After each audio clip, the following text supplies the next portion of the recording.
فان هالبشارتنان دا gelek tiş rodan, gelek tiştên balkêş rodan. Yani gelek mijarên siyasî duruzt bûn, gelek analîz û şirove û yani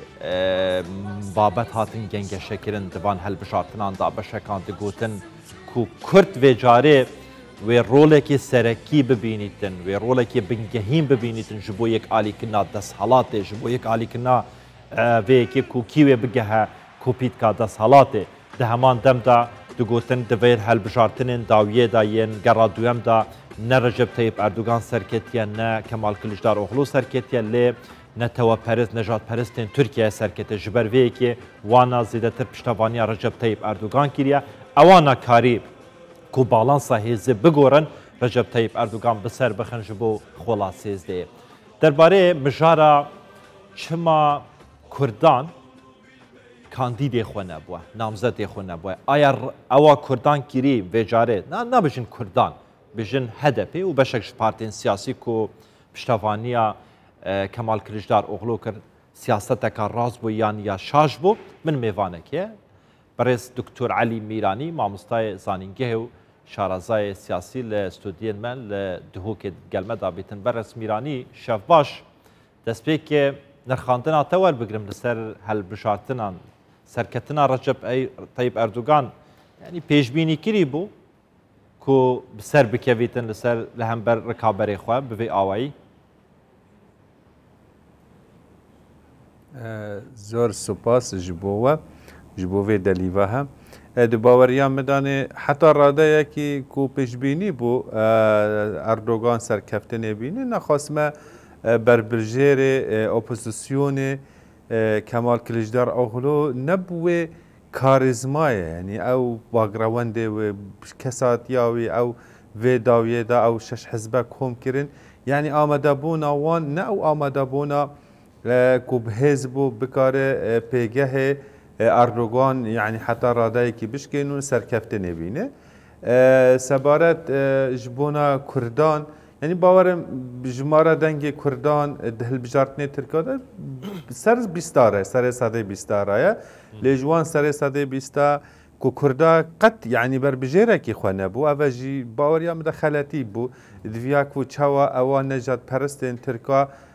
ew berbijêrê wa yê beriya niha serê sedê pênc û tiştek anî piştî hêngê tevlî Erdogan bibe yani pêwîst bû Kurda her çawa bi berbijêrekî xwe hebû dibe aciyekê heb piraniya Kurdên Bakur dengê xwe dane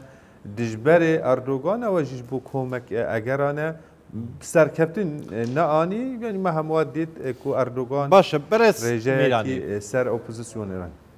Berêz Mîranî kewate ew siyaseta vê carê HDP beşek ji partiyên din yên siyasiyên Kurd yani kar anî li Tirkiye piştevana Kemal Kılıçdaroğlu kir bê hebûna kandîdê xwe siyaseteka şaş bû her wihê wiha kiriye ku HDP dengên xwe sal bi salê yan helbişartinê zêdetir winda biketin kêm biketin. Gelek eger hene yani wek cenabê te kerem kir roj bi rojê dengê xwe kêm etke dibe ew HDP xwe kêmasiya xeletiyê mezin etke bê ku hay jî hebin yani peraniya ku wê îro wê rêvet bin HDP dibin çepê Tirkan e baş e partî xwe bi tir dengderê wê Kurdin û çepê Tirka bê wê îdare bike an ji hinek kes hene qet hema Kurdan avê wan nebihîstin watînin deverê Kurda watkine berbijêr ez behsa ku yê berlemanê dikin ev hemû wetke ku dengê Kurda kêm bibe mixabin yani hindek bajarên Kurdayê kevin hene îro dengê Kurda tê de nemane ez behsa Bengolê dike Sîwasê dike roha kedeverekî sinûriye piraniya wê Kurdin bi tir dengê wa ji bo desthilatê diçin ev jî komek xeletîne HDP wa xeletiya dike yan jî tevgera siyasî li Bakur wan kêmasiya dike li vê vegerekî vê rûniştinek çêbit vê xwe bizivirin ku ji bo paşa rojê 2024 jî hilbijartin hene piştî 5 sal dî careka dî hilbijartinê mestirê Tirka çêbine yani diviya li xwe binêrin li xwe ji bo çi wextekî serê sed wextekî heştî yek endamê berlemanê hebûn îro wê şêsta sekînîn yani ev kêmasiya xeletî çê dibin. Kewate niha HDP جبر ویکی کتیه جبن باندورا چپگرین ترکیه ویکی وها کریه کو ایتر کرجی وکه پارتا خویا سرکه نزانن کرجی وکه پشتوان خویا سرکه نزانن لترکیه بله گله پارتیا یعنی رژا دنگدان کردا کمتر بود بیشتر بلکه نیزی سر هفته بود یعنی دورن ترکات که ترک بود بهتر بود دوره کردا یعنی گله کردا دید که همه حوجه ناکه یعنی اگر تو بده کلیجدار اول باشه اف چتین هادن سر کردا بیشتر آوکرنا کمارا ترکی حتی نه 23 حتی نه مارسه دسته پارتیا کلیجدار اولونه پارتیا مصطفی کمال آتاتورک هندک پارتیا دید نه کو پیوست نلگل اردوغان اکبب نلگل جهببن هنده کردی دی بونه حوالی اردوغان لی پارتیا مزن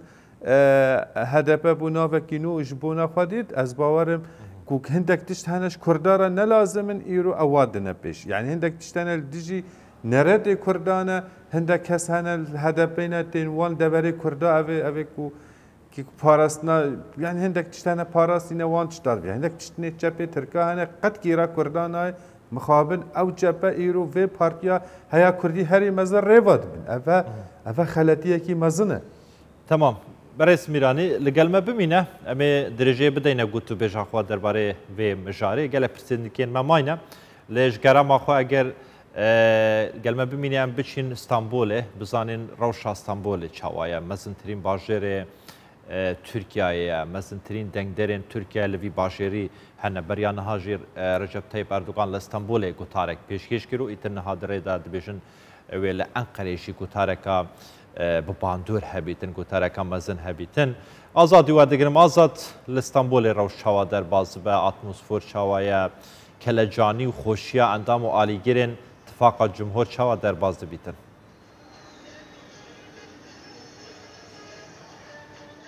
بله عباس ام نهال استانبول بطبيعتي كواتانين لبر جوشك مزن هيا ج عاليه لا انجرين اك بارتي به پشتی انجامین هلبجارتین بطبيعتي هاتنا رقامدن نافکاری منی کامeraman اگر بکار به نشان بده امنه کیجی بنابا رده اگر ام بکار به بچن لبدرجی سرجمارك زياده یا پشتیرن اک پارتی هنه و هر وا بطبيعتي پشتی کو اردوان داخوینا خورا گاند لکسکلیه لرخی اسکو داره برای خدا انقره لبدرجی چالکیم پیروز باید از بکن حتی از خوازمینه کی مایکی درجی ولاتیان جیب ki merhabalar. Merhaba ben yabancı. Yabancı mısınız? Okey merhabalar. Merhaba. Neler diyeceksiniz? Çok mutluyuz. Çocukla birlikte çıkmışsınız. Evet çok mutluyuz. Çok mutlusunuz. Evet yani iyi ki kazandı. زۆر پێم خۆش بوو کە ئەردۆغان سەرکەوت زۆر سپاس Merhabalar. سلااوتان لێبێت ئێوە چی دەڵێن بەیامتان چییە بۆ ئەم گروتونیەی ئێرە بێگومان زۆر دڵخۆش بووین Beklentiniz nedir? Yarın چاڕوانەکانتان چییە لە سبەی بەدواوە بێگومان لەگەڵ ڕئیسی خۆمان دەبین پێویستە وڵاتانی دیکە شەرمدایان بگرێت و لە تورکیا بگەن زۆر سپاس merhabalar. Sizden de alalım mı? بۆ چوونی ئێوە چییە ئەوەی خێردار بوو بە وڵاتەکەمان بوو لەگەڵ سەرۆک ئەردۆغان بەردەوام دەبین هەر لەو بارانەوە دیارە ئەی باشە لە سبە بەدواوە داواکاریەکانتان چییە بێگومان باوڕم وایە باری ئابووری چاک دەبێتەوە زۆر سپاستان دەکەم Abbas yani olatiji libedre tabi beri naha bini kom girse halk libedre bu naha hediye ediş belki beri naha bidemek erken şarup pevçün vedre derket bu taybetij aliye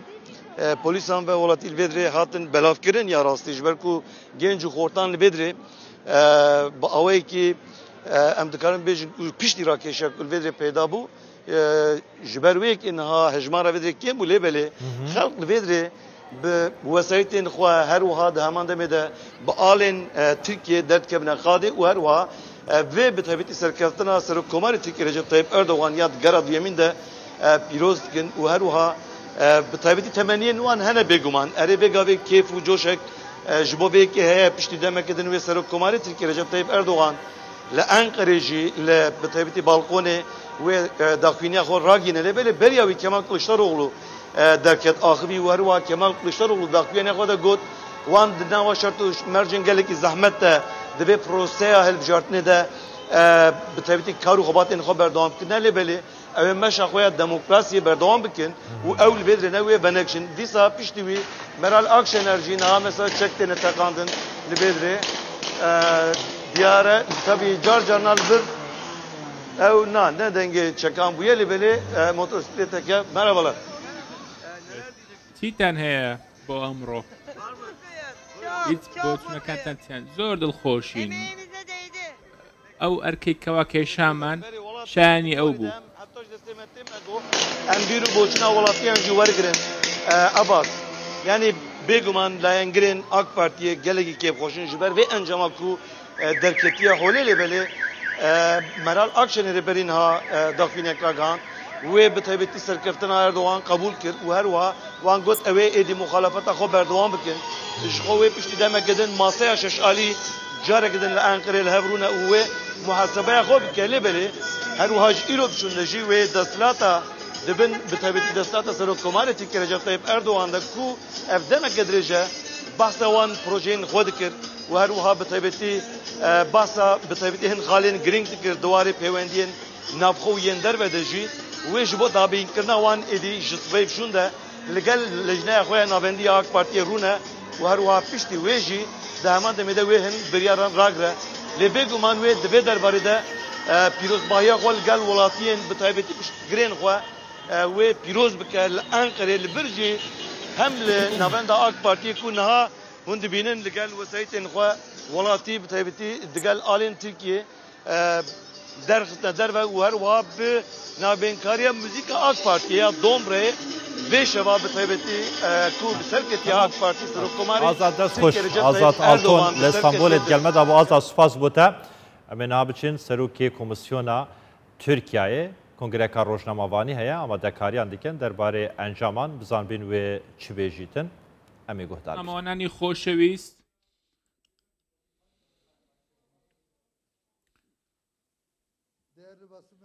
ڕۆژنامەوانانی خۆشەویست ئێوارەتان باش لە نێو خۆی وڵاتە لە 1992,000 زیاتر سندوقدا زیاتر لە 1990,000 سندوق کراوەتەوە هەروەها لە دەرەوەی وڵات لە سەدا 99.2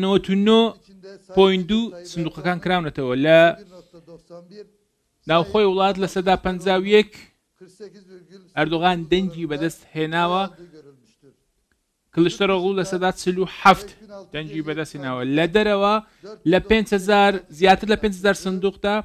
زیاتر لە 4,000 سندوق کراونەتەوە لە سەدا 88 سندوقەکانی دەرەوە کراونەتەوە لەو سۆنگەیەشەوە ئەردۆغان لە دەرەوە لە سەدا 59.8 کەما کلشتەرۆژ لە زیاتر لە سەدا 40 دەنگی بەدەست هێناوە لە کۆی گشتیدا ڕەجەب تەیب ئەردۆغان لە کۆی گشتی سندوقەکاندا ڕێژەی کرانەوەی سندوقەکان 99.3 و لەو سۆنگەیەوە ڕەجەب تەیب ئەردۆغان لە سەدا 52.4 و لە کەمال کلشتەرۆژ لە سەدا 47.86 دەنگەکانی بەدەست هێناوە سەرۆک ڕەجەب تەیب ئەردۆغان زیاتر لە 27 ملیۆن دەنگی بەدەست هێناوە و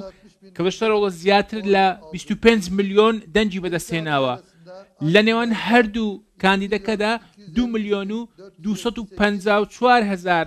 زیاتر جیاوازی دەنگ هەیە و ئێستا زیاتر لە 800,000 دەنگ داخلی سیستەم نەکراونەتەوە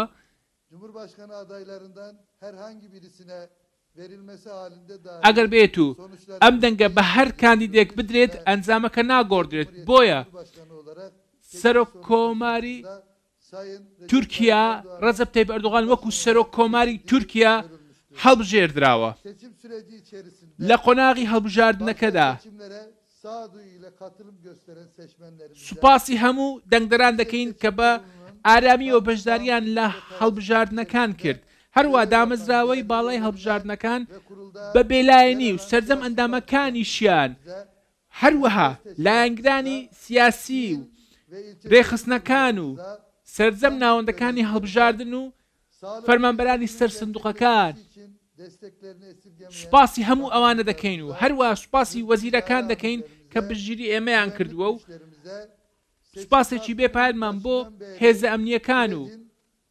سەرجەم فەرمانبەرانی دەوڵەت هەیە و سوپاسیان دەکەین و هەروەها هەر لە سەرەتاوە سوپاسی ڕۆژنامەوان دەکەین کە تا ئێستا پەخشەکانتان بەردەوام بووە و هیوادارین ئەنجامی هەڵبژاردنەکان خێردار بێت بۆ دیموکراسی و ئایندەی تورکیا و سوپاستان دەکەم.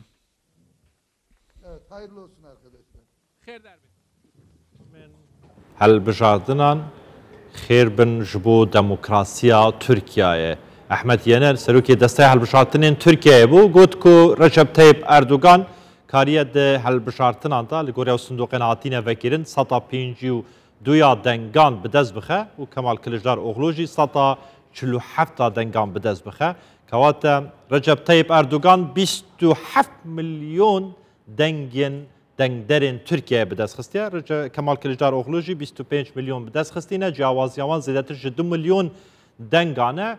Ehmed Yener got eger her çawabe ev denge jî yên ku yê nehatîne yekîkirin, sindoqê nehatîne vekirin jî her çawabe îter yani muadile hevkêşe nayê guhertin. Recep Tayyip Erdogan temam bûye. Ew bûye serokkomarê sêzdehemîn yê Tirkiyeyê, serokkomarê dahatûyê Tirkiyeyê û spasiya hêzên ewlehî kir, spasiya hemû lanekî kir ji bo serketina helbişartinên gera duem yên serokkomariya Tirkiyeyê. Ev vegerime cef mêvanê xwe Dr. Elî Mîranî, mamostayê zanîngehê û şarazayê siyasî ku li stûdiyên me li dihokê digel me daye. Beres Mîranî. Ehmed Yener serokê destaya helbişartinên Tirkiyeyê îtir got pîrozbayî yani şêweyek li şêwa pîrozbayî ji Recep Tayyip Erdogan kir. Yani got îtir temam Recep Tayyip Erdogan bûye serokkomarê dahatûyê Tirkiye. Pirs ev ye. Ji gelek bajêrên Kurdan ji Diyarbekirê heta Erdexanê bigire dengê Kurdan ji bo Kemal Kılıçdaroğlu bûye. Siyaseta pênc saliya dahatiya Recep Tayyip Erdogan wê çawa be digel HDP digel wan partiyên siyasiyên Kurdî ku piştevaniya Kemal Kılıçdaroğlu kirî. Pirsekî gelekî cihê xwedaye taban du rêk hene yan jê Erdogan hizra xwe bike ji bo çi Kurdan piraniya xwe dijî dengdan dijî partiya wî kirine dijî ku ew bibe serokê dewletê hizra xwe bike, muracae bike, vegeryanê bike, kavçinek çikê masiyane ji bo çi Kurda ev mewqifê hejê standiye. Ev e yek. Yan dî ew siyaseta wî ya berdewam biremberê Kurda yani guhurîn têda çênabe. Ez bi tir pêşbînê dikem ku siyaseta xwe ya duwem wê. Yani ne ew kese ye ku hizrê bike ji bo çi Kurda li yê dijberê yani ji bo çi piraniya wa bûne hevalê Kemal Kılıçdaroğlu ew ne ew kesayetiye ku xwe vegere û ku em ê bi tir mafê Kurda bidin wan ew taybet mafên we yê rewşenbêrî yê bi ziman û bi xeyrê tişta vegirê dayê ez bawer dikim her bimîne wê siyaseta xwe ye çavekî ne yani fikrekî ne zelal ne dostane el Kurda binirte nexwazime ku ev nebes kartêkirina wê li ser Kurdên Bakurê Kurdistanê heye belê bi tir cavê Kurdê Rojava û Kurdê Başorê Kurdistanê. Dibêjin ku Recep Tayyip Erdogan wê tolê helbidetin li hember taybet HDP mebesta wî HDP ku gelek car di gotarên xwe da digote Salaheddîn Demirtaşî Selo yani wê li dov tol heldanê bigere li hember HDP li hember serkirde û siyasetmedarên HDP. Ez bawerim hecî kesayetiya wî xwendibe û baş guya xwe da bi siyaseta wî divan bî salê dawiyê da kesekî bû hat bîn yani kesekî tolveker e yani ew qet yani li rînanil xwe ve nagere her wî çavê dijminatiyê Kurda bidin bixabin xwezî newsa xwezî rêpeleka nû ve biba xwezî çavekî dîl Kurda nêrî ba xwezî karî ba siyasetekî nû li Tirka meşand ba dîr û va nejatperesta yani ku Kurda careka dî bû çavê Kurda jî lê nenêriye lê kesayetiya wî مؤشرات هناك تولفدان بكي وهر وقت يعني اگه خرابتر نبه هر اوی سیاست باشه برس میرانی یعنی گلک جارانجی رخنش کردان جی تی گرتن خل 2013 و 14 پیواشو آشتی و چهار سری دست بکر 2015 ده هدف کاری 81 کرسیان به دست بخه آک پارتی سردان هدف بکر جبو وشنده تبلی حکومت بکتن جبو یکی به هفرا پروسه آشتی درجه پی بدن لی هدف خراب کرده بیشن هدف نخواست بردوامیه به وی پیواژو آشتی چهار سریه بدتن باور که از زانم بری 10 ساله اوی پروسه آشتیه بکر بمخابن راوستیا برانبری ویچته مانه گلک کرد او قیومین کردا گرتن گلک اندام بر هر جار هولین امنکاری دنیای که به هزاران آلیگری هده بیجی گرتن یعنی کردین باکر اگر وی رجایا هم مزن کو باجاره کی وقت دیار بکری سر ساده هفته بدن کلیجدار او خلو سر ساده 20 تشتکی به یعنی نه او کردجی نه کردجی الورد جین و زانن کو اف سیاست دولت سیاست اکبه یعنی دشمناتی واد که اگر نمعقول اوه همو ندستك والدجي بربجيرك يا ما بسبب بقرن ازانم هندك تش سردمي اردوغان چيبونه وكرنك حتى رادايكي چيبو بلد في داويه داني او چتي كرنجي حمي بر آويتي كرن از تايبت سر كردي باكور از بيجي زور باشه برس علی میرانی ماموستای زانینگی شروع کار سیاسی لستودیو مل دهو که تو دگل مداوی گلک سپاس برس میرانی